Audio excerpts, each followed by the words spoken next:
This is the Detroit Sports Podcast Network.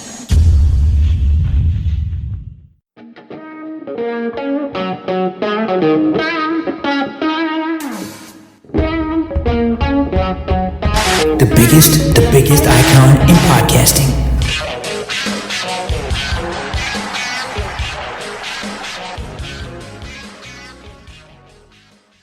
Welcome in, everyone, to this week's edition of the Doc and Jock Wrestling Podcast. I'm your host, Adam the Jock Straczynski. On today's show, is WWE star stepping away? And Vince McMahon, is he banned from WWE? We're going to get into all of it. We're going to talk about all of that. Of course, this was a wild, crazy week in wrestling as we're on our way to WrestleMania. WWE is getting a lot of praise. Comparisons to the Attitude Era. We're going to talk about all of that. And am I being a little bit too hard on AEW? Helping me break it all down, telling me if I'm a dick. He's the one. He's the only. He is the Doc, John Macaroon. What's up, cuz? I can't believe it. 1 week away from WrestleMania. It just kind of snuck up on us. I just think that it's crazy just how fast the road to WrestleMania actually does take in terms of just, boom, storylines, matches being made, and big debuts. Yeah, you're a dick, but you're a good ambassador of giving out your opinion regarding the world of wrestling. It's okay. It's forgivable, cuz it was a good week this week all across the board with AEW going to Canada. Even though maybe not a lot of people went to the show, I thought television-wise it was amazing. And yeah, to see how Raw just handled the show in Chicago, it was like, man, you kind of felt like you missed out, where you get Cody Rhodes, The Rock, and CM Punk all having opportunities to grab the microphone. Oh my God, what a week. What are we kicking off with? Yeah, absolutely crazy week. And look, this week's edition of Monday Night Raw is getting a ton of praise. A lot of heavy praise for it, specifically with the closing segment where The Rock destroyed Cody Rhodes. And look, a lot of comparisons to what we used to get with the Attitude Era. When I think of Attitude Era Monday Night Raw, I think of storyline to kind of open the show. And that's kind of what you follow along, and that's what takes you along the 2, maybe 3-hour journey to the very end of the show. And then when you get to the end of the show, you are usually left with a little bit of a cliffhanger, something where you've got to tune in next week. So I ask you, was this edition of Monday Night Raw, where you had Cody Rhodes in the middle of the ring, and he's cutting a promo, only to be interrupted by The Rock, who comes out and says absolutely nothing to the crowd, but leans in and whispers to Cody Rhodes. And it was a palpable moment. It was a moment where it was tenable. You felt like you could cut the tension with a knife for The Rock to end up leaving Jackie Redmond in the back to stop The Rock, and The Rock saying, you know what? You want to know what I said to Cody Rhodes? You go ask Cody Rhodes. And Cody coming out and saying, look, he made a promise he can't keep, only for the very, very end.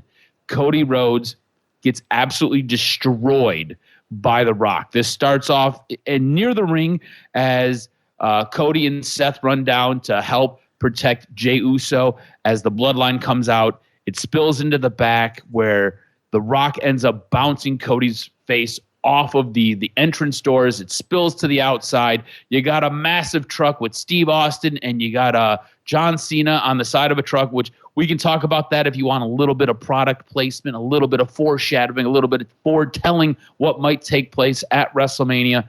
And from there, The Rock just goes crazy, busts Cody open, bouncing his head off of his own truck. It was absolutely nuts. Was this Attitude Era Monday Night Raw in your assessment?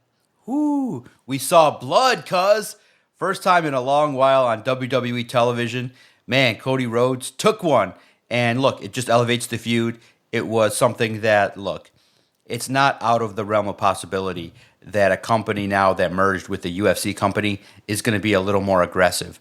And I just think that Triple H was the perfect creative master to usher in this new era.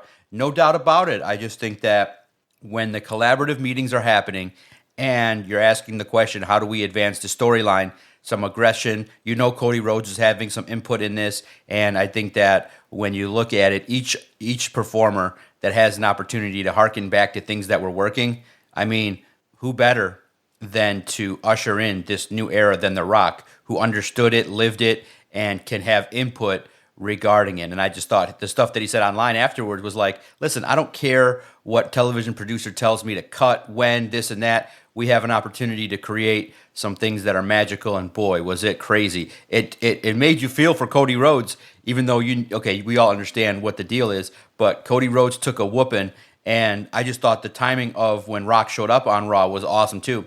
Cody was right in the middle of a passionate speech, then comes The Rock, the crowd is into it, he just walks in, has his message, and walks out, and you saw Cody looking shook, and everyone was wondering, what did he say? All the lip readers online had some funny reactions. So, all in all, a very positive week for WWE. And Monday Night Raw was spectacular.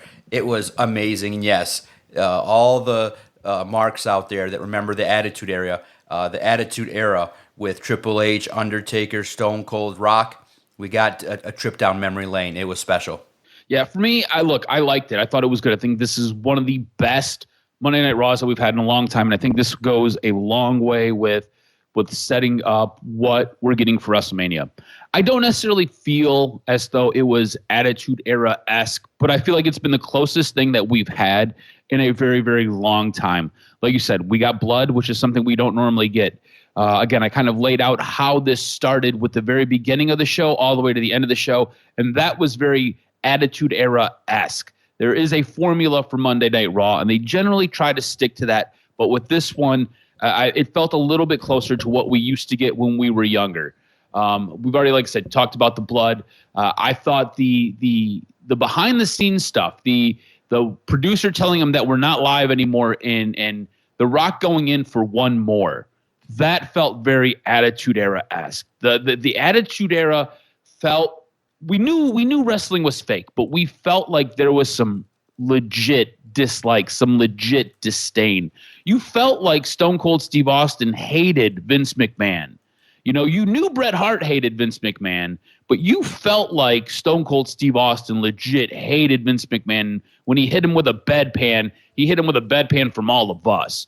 And this kind of felt like The Rock legit hates Cody Rhodes with that extra little bit that we got. So I think this is the closest that we've had to an Attitude Era-esque Monday Night Raw. I don't think it was necessarily there, but it was incredibly, incredibly close. Now, in the background of Monday Night Raw, you had this backstage segment going on with The Miz and R-Truth. And in the very, very back, you could see Paul Heyman and Drew McIntyre. They could be seen in conversation. And this kind of played a little bit of a role in what we had with Cody Rhodes and The Rock, and this kind of all ended up playing out together. But now, does Drew play a bit of a role in night one of WrestleMania 40 during the tag match, or will there maybe a little bit beforehand as we kind of lead up to that tag match? Does maybe Seth Rollins get taken out by Drew McIntyre and leave him injured going into that match? You've already kind of seen them as the night unfolded on Monday.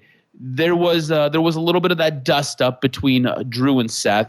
But does this kind of carry over into next week, and does this carry over into the weekend where Drew may play more of a major role in what happens with that tag match? Yeah, no doubt. And I don't think the schedules have been laid out yet regarding what's going to happen Saturday and Sunday. So it kind of leads me to believe Seth and Drew probably is going to take place on Sunday. And you have an opportunity where this tag match could have an intrigue. Yeah, I do think that Drew is going to play a factor. You look at it, and he's been woven beautifully into a couple different storylines. And yeah, no doubt, you have a typical, that'd be funny if they harken back to the backstage where it kind of looks like the old days with the lighting and things like that. It says WrestleMania 40, and then all of a sudden Drew comes in and rocks both Cody and Seth as they're doing a promo backstage. So it'll be interesting to see what the involvement is. But yeah, the layers are amazing. The storytelling has been great. And yeah, I just think that for the most part, it does have the feel that The Rock is getting over. And with the belief that, hey, he's going to make Cody's life a nightmare for Sunday, but Cody overcomes. And that really should add intrigue psychologically to the win. So look, even though we probably are in line with what could happen, I can't wait to see it and how it all plays out, man. It's exciting. And to see Drew McIntyre be featured in some big stuff, seeing him out there with CM Punk was awesome. and the back and forth was legit. He held his own, and you could just see the villain emerging. And man, Drew McIntyre doing some things. He could do some damage with some moves, a Claymore in the ring or a Claymore backstage, or throwing Cody through some of the equipment there. Oof, it could be wild in Philadelphia. Yeah, and look, speaking of Drew McIntyre, CM Punk, what did you make of this promo? Because it was unscripted. There were a little bit of guidelines that they had to cover, right? But CM Punk, Drew McIntyre, completely unscripted. Seth Rollins comes out unscripted, and in this, you get some moments that are a little bit uncomfortable, where CM Punk basically tells Drew McIntyre to say Vince McMahon's name. Drew McIntyre does not. CM Punk calls out Jim Cornette and says he listens to the drive-thru. Jim Cornette later on went to social media, posted a shirt of him in a CM Punk shirt doing the clobbering time. CM Punk really kind of pushed some of the boundaries here. There was a little bit of swearing that was allowed with this promo. So again, harkens back to that Attitude Era, a little bit more Attitude Era-esque. But CM Punk, Drew McIntyre, they end up laying into each other. Throughout the course of this, CM Punk does tease a match with The Rock. So I want to know, do you want to see that match with The Rock? And what did you make of this uncensored, this unscripted promo that we got between Drew McIntyre and CM Punk? Because I thought it was fantastic and I thought it was a lot of fun. You got to see two guys really out there operating at the peak of what they can do. Yeah, it was spectacular, man. Look, first and foremost, there is just a difference between CM Punk now than it was in AEW. AEW kind of made him feel more rugged, like a vigilante. And I don't know, it's just a different vibe. Now it just feels like the natural CM Punk. Basically, it was a promo that was intended to tease what's going to happen when he comes back. And I'm all for it. I think the dream matches that hopefully he can stay healthy and participate in would be great. Him versus The Rock, natural story regarding, what Rock did to him 10 years ago. Drew McIntyre first, obviously getting back at him. So you just need him to stay healthy. You need him to be able to perform in the ring and do his thing. But yeah, to have CM Punk around to do a promo, I thought it was funny that he dropped the reference of a couple podcasts he listens to, so all the marks who knew understood and were laughing online. So I look at it and I say the stuff with Drew is funny. I thought that when he said, I don't need to put another man's face on my shirt to sell it, was great. I thought that was a great inside line. I thought the line about Vince was kind of funny. I might have pushed it more. I would have said his name. I mean, I know you can't say it, but you don't have to say Vince McMahon. You could just say Vince. Everybody understands what that means. But I thought that reference was a little bit edgy as well. So in all, I thought it was funny that he did reference the Roman Reigns interview with Pat McAfee. So the crowd ate it up. It was perfect placement because clearly the Chicago crowd loves them some CM Punk. Yeah, absolutely. And if you watched any of the online stuff that Drew McIntyre has been doing, he's operating at his Twitter troll game is operating at a whole new level. It's unreal. He ended up going to Mindy's Bakery because they were in Chicago, calls out CM Punk with that. So really, really good. This story that we're going to get between CM Punk and Drew McIntyre should be fantastic. Now, this all hinges on whether or not Drew McIntyre signs his contract extension with WWE. Right. As of right now, he has not. He's got a limited time left, so we'll see what happens. I'm assuming he'll get the job done. This is a character that he's wanted to play. This is a character that he's wanted to have a large say in, and they're giving him a lot of runway and a lot of leeway with this character, and it's hitting it out of the park. So I'm assuming Drew McIntyre will be staying with WWE. We will be getting this CM Punk feud. It should be fantastic. Something else that was fantastic was Friday night. Ooh. Friday night, we got to see Jade Cargill. Now, physically, she is so ridiculously impressive. Like, her body is unfreaking real. Her physique is absolutely bonkers. She cut a promo. It was very short. There wasn't really a whole lot to say there. Jade wants to play, just to give everybody a little bit of insight, Jade wants to play Storm from the X-Men. So the whole thing with the Storm is coming. Her WWE character is going to be very Storm X-Men-esque. She's obviously not going to have superpowers where she can control the weather, but her entrance will kind of seem like that, and her gimmick is going to be Storm from the X-Men. So she said the storm is coming. This leads to the match between Bianca Belair and Damage Control. Damage Control takes out Bianca Belair at the end of the match after she gets the win. Out comes Naomi. Naomi gets dismantled. And then Jade comes down after a prolonged beatdown of the two. And Jade steps in the ring and basically punts Asuka across the ring. Hits a couple of moves on everybody else in Damage Control. And in the end, she's left looking incredibly strong. Looks like she may be getting a match against Asuka at WrestleMania. And for me, I thought the really cool thing was having 3 black women who are superstars and who are physically gifted. Like Bianca is physically gifted. Jade is physically gifted. I already opined about how her physique looks. And Naomi is an athletic freak show, just made out of rubber. She can bend and contort in certain different ways. It's unreal. To have those 3 women looking as strong as they did in the middle of that ring, if this is going to be a faction, I'm here for it. I think it looks fantastic. I think it's got a fantastic look, and I think there's a ton of power and agility there that can just kind of let your mind go in all kinds of different places for different matches, and just the creativity you could get. On top of that, those 2, Bianca is fantastic. We love Bianca. Naomi, she's a veteran. She's been there, done that. She's had the highs, she's had the lows. She's done it all, and she's been able to leave WWE and go out and do it on her own with TNA and other places. They could really help usher and help mold Jade and get her to the spot. Jade could be the centerpiece, but she's going to be rough around the edges. These 2 could really help take some of those rough edges off. I thought Jade looked fantastic. I felt like the entire night was built and set for Jade. What did you think about her appearance on SmackDown? Because I thought Jade Cargill crushed it, knocked it out of the park. She did. She's got the look. I don't know if I was a fan of the attire. I don't know. It just, I liked what she wore more at the Royal Rumble. It kind of felt mismatched a little bit. I think she looks more better in blues and blacks and darker colors than in red, in my opinion. But listen, we're nitpicking. It was amazing. And the way that she was presented was like a star, a superstar. Now, I do have a question, because online, the IWC, the very vocal and opinionated internet wrestling community, kind of took it and said, wait a minute, just based on how the night progressed, it kind of reminded them of what AEW did with Mercedes Moné. Do you think it was original enough to have her come out in the way in which it was presented? Because I might have done something different. I might have, had her, start backstage.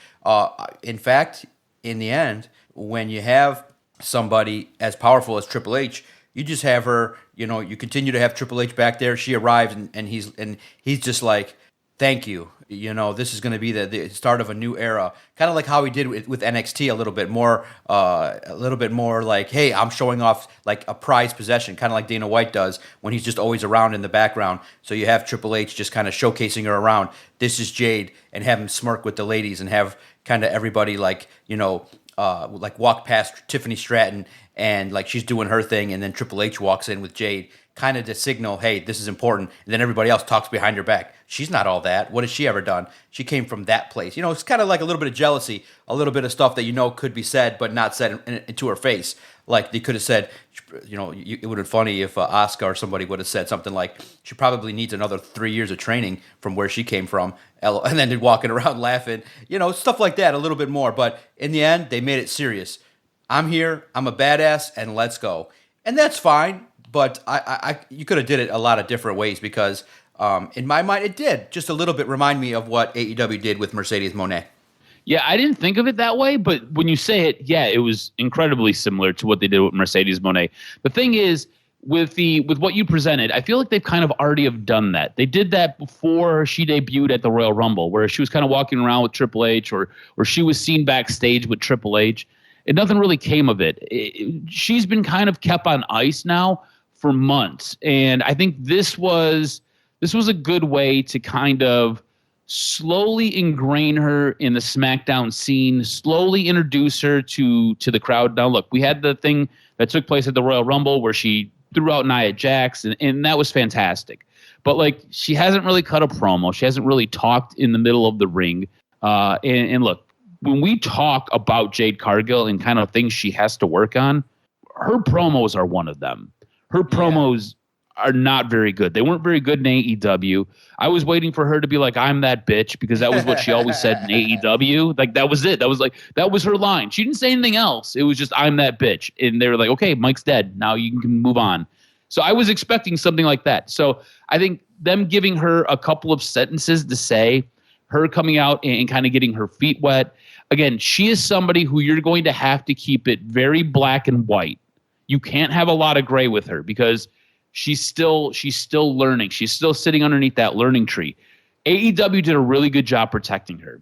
Did a really good job trying to shape and mold her into a monster star. And she was huge in AEW. WWE thought that they were getting a finished product. She showed up in WWE, was like, whoa, how much should we pay you? And we can't send you to NXT right now because we're paying you too much?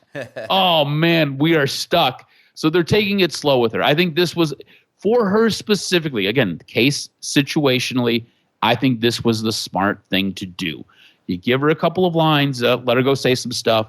She walks down to the ring. She looks like a total badass. She doesn't run to the ring. She walks to the ring. She's like, I'm going to get there at my own time. I'm going to get there at my own pace. And then when she steps in, like, Asuka went flying. Asuka did a great job to sell that pump kick. And everybody else did a great job to sell her moves. And in the end, she stands in the middle, and she looks so like Bianca Belair has abs for days. And Bianca Belair has great shoulder definition. And Bianca Belair looks like she could be a figure model if she was to go to the weightlifting scene. Bianca Belair looks incredible. Next to Jade, she looks small. She looks like a child. It's unreal. Bianca Belair looks fantastic, but Jade looks that much more impressive. It is crazy. So I think her being in the middle with Bianca next to her to kind of show the difference, and to be next to a physical freak like Naomi, who is just ungodly athletic, just like crazy. I think this makes her look big. I think this makes her look good. Mercedes Moné was next to Willow Nightingale and Chris Statlander. I mean, look, Chris Statlander, I'm a huge fan of, and Willow Nightingale, I think they dropped the ball with.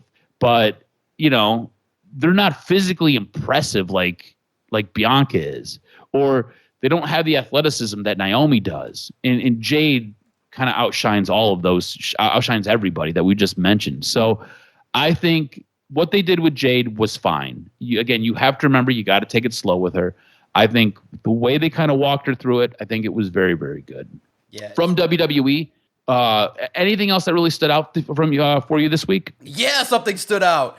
There was a video package with Tiffany Stratton that's made its way online. That I was like, I knew you were going to go there. I need to kind of, I'm not the kind of guy that needs to get out a fluffy blanket or a fluffy pool toy and sit on it. But watching Tiffany Stratton hang out in the pool, I was like, I need to do that. I need to stop just being so busy on my phone, doing all these things, planning so many things, and looking at my schedule all the time. I need to just sit in a pool next to her and be like, what's your plans? Like, I want to do a poolside interview exclusively with Tiffany Stratton.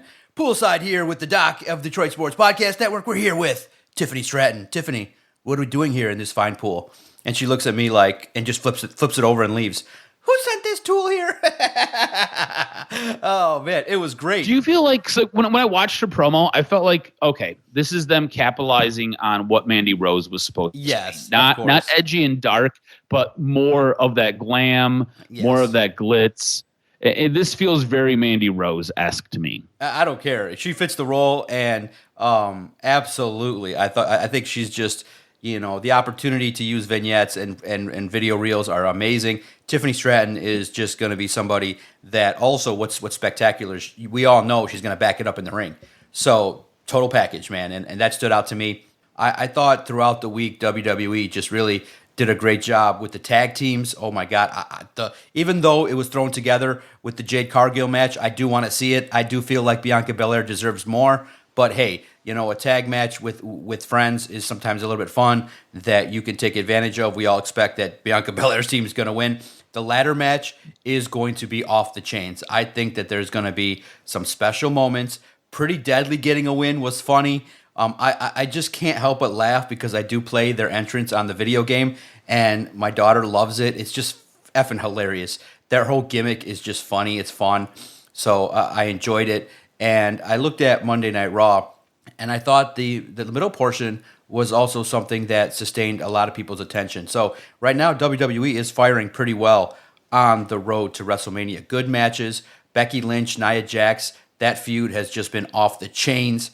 And I'm just finding that, the stuff that's been put together, every little segment has something that if you tune in, you can't just be like it's a throwaway. There's intrigue there. Even with the Latin contingent, I thought that they've been presented in a new, fresh way, in a way that we kind of think AEW should do with their people, is that highlight them a little more. Their segments are better produced. Better way to put it. Each person's maybe they upgraded and we're like, we got to start paying these producers a little bit better. I just thought that in terms of everybody getting their time and doing stuff, look, man, AJ Styles has been doing some stuff online that I thought has been great. LA Knight, holy cow, that match. Clearly, it's going to suck to see AJ Styles go have to take one down for LA Knight, but that's fine. Their feud in and of itself, the match should be spectacular. So, in my opinion, WWE this week really did themselves well. A week they can be proud of. Yeah, I thought WWE overall fantastic. You set up a lot of matches. Yes. Going into this week, we did not have LWO, aka Rey Mysterio, Dragon Lee versus Santos and Dominic. That was something we did not have. That not only sets up a match for WrestleMania, it also sets up a little bit more dissension in the Judgment Day, where everybody's kind of scratching their heads, and it always kind of feels like they are on the verge of breaking. We talked about Jade and possibly Asuka getting a match. So you have a lot of matches that ended up getting built over the course of 1 week, and there is some legitimate footwork, legitimate groundwork laid over this course of week for what's going to happen this upcoming week with our go-home shows and what will take place next weekend with WrestleMania. So a very good job by WWE. Somebody who's not doing a very good job, at least in my estimation. And again, you tell me if I'm being too critical of AEW. I thought what we got from AEW this week, specifically with Dynamite, was good. I thought the wrestling was really, really good. We got great wrestling, in fact. But there are no storylines. What's getting moved along? Where are we at? We talk about this every single week with the Undisputed Kingdom. They show up and all they do is take losses. And they don't even look strong in their losses. So how are you trying to build this faction when all you're doing is killing it by having it lose all the time? You're booking it into oblivion. It doesn't make sense. I'm not sure what is necessary. I'll be honest with you, I didn't even realize that Swerve was still in line to be a number one contender. I mean, this is a guy who recently lost a match that he had a championship shot at for Samoa Joe. And now, look, I get it was a three-way, but how do you lose a match? I know you didn't technically get pinned, but how do you lose a match and you're still in that number one contender spot? I just feel like AEW is doing a really poor job of adding to the storylines and helping to progress them, helping to move them forward. Yeah, the wrestling is fantastic. What we're seeing in the ring is great.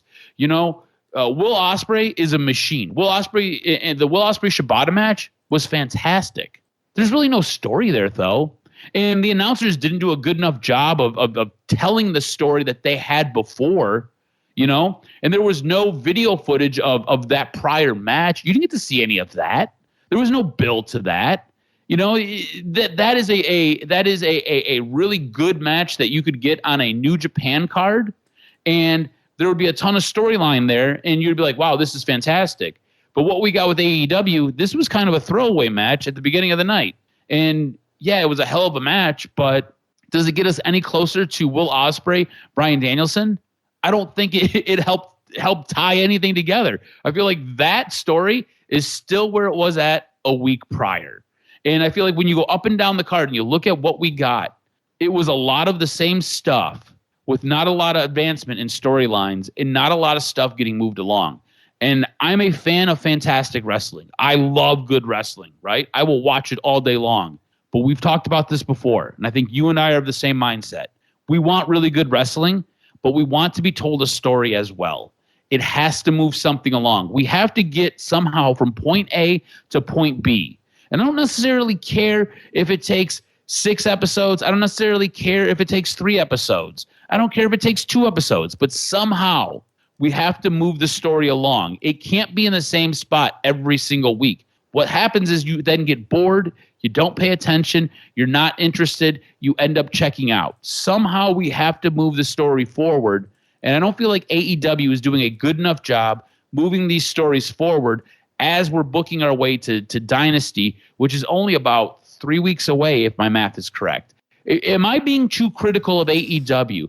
Are their storylines good enough? And am I just missing the boat? Or do they need to do a better job of helping to push stories forward? Yeah, it's complicated because they do have some big stars that people want to see. And you're starting to see kind of the reasoning why, but you're not seeing the positioning. You're seeing, okay, Okada and the Young Bucks are positioning themselves as the authority, us versus them. You're seeing Will Ospreay as the star. You're seeing the top angles have some meaning with the establishment, with Swerve Strickland and Samoa Joe in his pursuit. Remember that what WWE does subconsciously is they remind you over and over with the announce team, with vignettes that, oh, let's take a look back. Let's take this. Let's do that. And so they explain some of the stuff that they did. AEW doesn't do it as much. They do it, but they don't do it as crisply, where people that have tuned in that are new wouldn't really understand what's been going on with the dynamic of Swerve Strickland and Samoa Joe. You got to kind of update it, keep it fresh, have constant reminders of why is Swerve Strickland pursuing the title. He had an opportunity and it failed. Oh, there was outside influence. Oh, this is also somebody that came from someplace else and has made a name for himself. So you just got to do a better job of the why. And to me, it has moved away a little bit from the story and the depth of the story, whereas WWE picked it up and then advanced it. So it's a glaring difference. So to me, it's just kind of role reversal, whereas 2 years ago, we were kind of saying the same thing with WWE. And now with AEW, I'm just kind of looking at the matches. I'm enjoying it. I'm kind of understanding that, okay, there's a little bit of acceptance that the storyline is not as deep and as meaningful. So yeah, my investment level is not as high as it could be. But if you're a fan of wrestling and Will Ospreay comes out and has a match, it kind of overtakes a little bit, to me, the story. I think when you have Okada and you have the Young Bucks and you have Swerve Strickland, there's enough at the top to do some things. The women also have an opportunity to tell their stories. So yes, they need to dig down deep and tell their stories a little more to have more of an investment. But at the same time, House of Black, Julia Hart, they're starting to get more time. Pac, I think every time he comes out there, I think there's intrigue now in building a story there as he pursues a title with Okada. I think would be spectacular. So AEW has work, but if you just appreciate what they're doing, there is a foundation of substance that can be built upon. It needs to be better for the casual fan, but if you're just paying attention to the wrestling and what's happening, it's a smoother show. And for them, 2 hours is perfect because some lulls can get filled out when there's some things that you don't like. And having a DVR is great because you can just fast forward through some stuff that kind of lulls during those television segments with the commercials playing. So in my mind, AEW, yes, it's kind of gone away from what we've known them to be, but they're picking up the pieces with some stars that I think are going to start to tell their stories as this year progresses. Well, that leads me to this. With Swerve and Samoa Joe, like I said before, I'm not 100% sure how Swerve still has his spot versus Samoa Joe. How is he still challenging for the championship? How is he still the number one contender? I don't feel like AEW has done a good enough job presenting why he's the number one contender. That being said, I don't even know who the number 2 contender is, which is a bit of a problem. You know, when you look at who is vying for the championship, I've got no idea who's in the number 2 spot. I have no idea. Like, it was Wardlow because he won a match, and then Wardlow quickly got dispatched, and Undisputed Kingdom was again knocked down in the rankings. And then somehow Swerve still hung out at number 1 after that. I mean, there is nobody else to challenge Samoa Joe. This is all we've got going on. I feel like AEW does a really poor job of booking everybody else. They book the top of the card, and then they're just kind of like, we'll throw stuff together. You know, like I feel like Will Ospreay, who's been on a bit of a tear, and I know he's going up against Bryan Danielson, right? I feel like there should be some talk about him possibly climbing the rankings because they still do their rankings. They tell you that their rankings are important.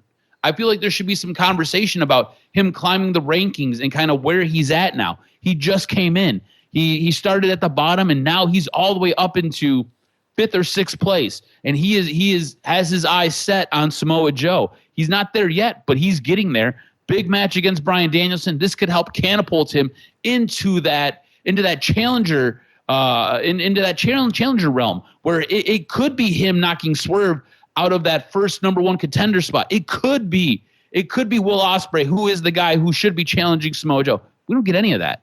The announcers don't tell you any of that. They don't give you any graphics on the screen. Tony Khan doesn't tell you any of this. Like, these are all things that I feel like should be laid out. Like, I don't really have any interest for this Swerve Samoa Joe match. I've already seen these guys go back and forth a couple of times. I've got zero interest for this. So now you've got 3 weeks to really get me invested in this match again and tell me why Swerve deserves another shot. Look, I think Swerve is fantastic. And I think Swerve has done an incredible job. It's been incredibly organic, him getting over. He's gone from being a heel to being a babyface, and he's done it fantastically. All right? And Samoa Joe, I like him as the champion. But to be honest with you, Swerve probably should have took that title off him at the last pay-per-view, if we're really being honest about this. Right now, Swerve just kind of feels like, they're like, well, we don't have anybody else to challenge Samoa Joe, so it's you. You go out there and you challenge him. And look, do I think he'll probably win at Dynasty? Yeah, because how many times can you have the guy lose? I don't know how many times you can have the guy lose. It was an artificial way to extend Samoa Joe's run. It was poorly done. It is what it is. Because Samoa Joe's not out here defending that title, you know? So it's just kind of like, what the hell are we doing here? I have zero interest in this match. Do you have any interest in this championship match? This should be the number 1 match. This should be the number 1 thing on your card, and I've got zero interest in this. I much rather watch a Julia Hart Sky Blue match than pay any attention to this. And it's because, look, I'm into Julia Hart. I'm into Sky Blue. I think what they've done with those 2 characters has been fantastic. Their evolution has been great. Not really into this. Where's your interest for I guess, the top of the AEW card with Samoa Joe and Swerve? I'm interested because I think Swerve is a very intriguing character. Because I know. I mean, we're talking about the casual viewer here that might not know. I do know. He has a strong belief that he said it in a promo that he has a strong belief he's been mismanaged and that he's a contender and a guy that can be the top of the card, kind of the typical kind of stuff. So he wants to, take over. I think he said it on Dynamite. He said that I'm a performer that could be the top. I have that strong desire to be the best in this business. And I think that's kind of where it leads to, kind of the natural, like, okay, you have the belt, so I want it kind of thing.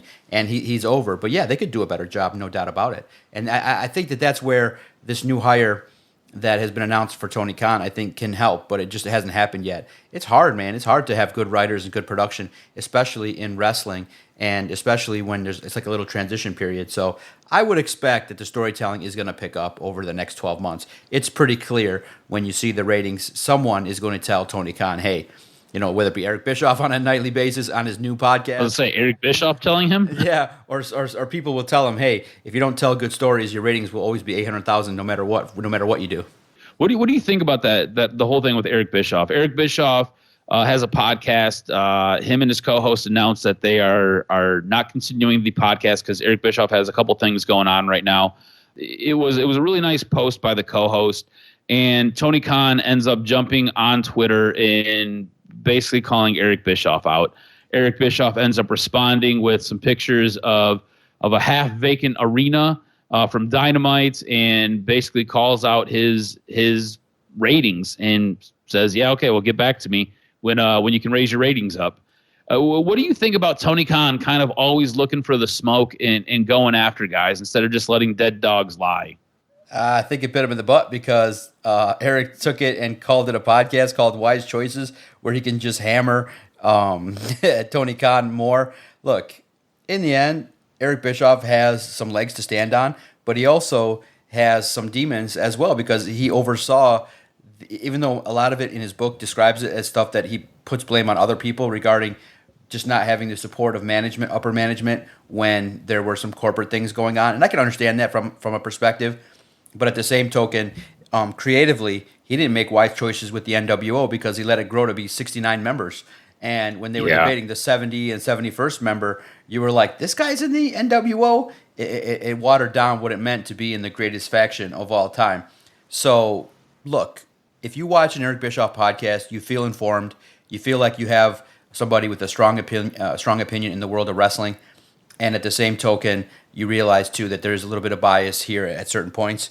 It is tough, dude. It was actually really interesting that he said that the only reason why that he couldn't do the podcast with John Elbow, Strictly Business, which I loved because it talked about numbers, money, the business side of it, is that he couldn't coordinate his schedule with John's schedule. And then when they wanted to try and get guests, they had to coordinate 3 different schedules, and Eric's all over the place. So he's like, I just got to do it by myself. And look, the proof's in the pudding. He's a name that has value. People want to listen to what he has to say. And look, in the end, he's just following his own playbook.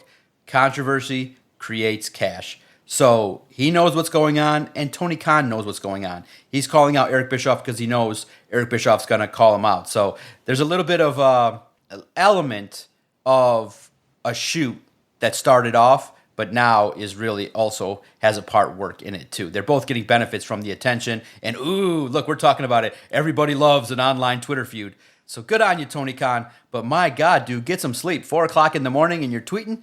My God. I feel like that guy lives on coffee and Adderall all day long. Anything else from AEW that really struck your fancy, that you liked, that you didn't like?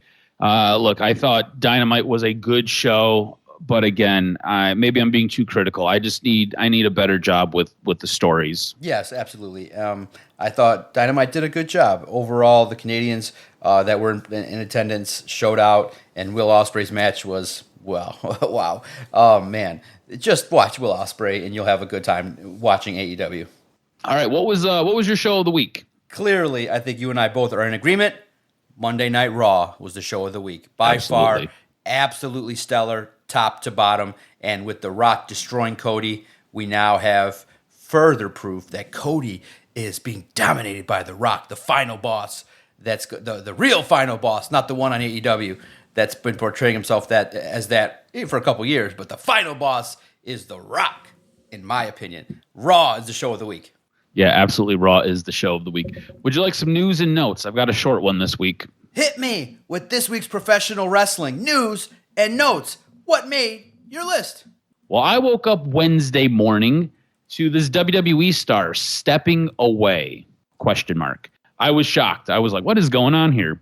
Well, Ridge Holland had an announcement on NXT that he was stepping away from in-ring competition indefinitely. And I was like, whoa, what is going on here? So we started doing a little bit of research and we started looking around.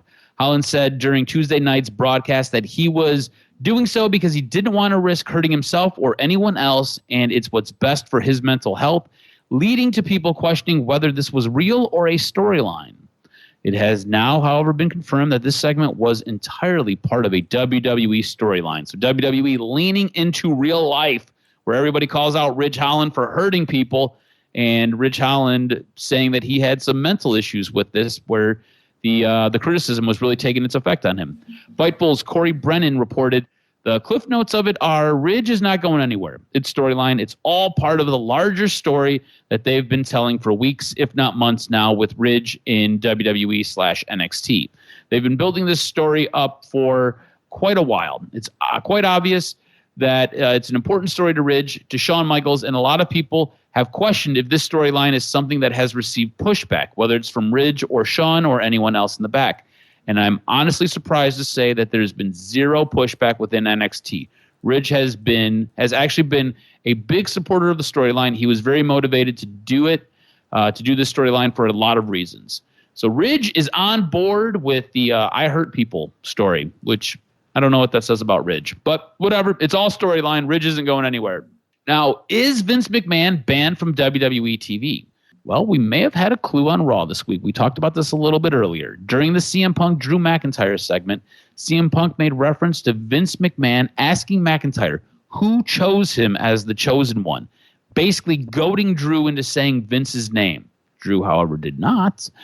Speaking about the segment on Wrestling Observer Radio, Dave Meltzer noted that some people thought having the unscripted promo wasn't a good idea when McMahon was referenced, as his name is said to have been banned from WWE television. Apparently in the back, when Vince was alluded to, everybody's butthole tightened up real nice. Everybody was very quiet and was sitting on pins and needles. Meltzer said it was not scripted word for word, which most things on that show are. They let the guys have free reign. There was one moment where there was a lot of people thinking this might not be a good idea. It was the Vince McMahon reference. One of the things is that Vince McMahon's name is not allowed to be mentioned on TV.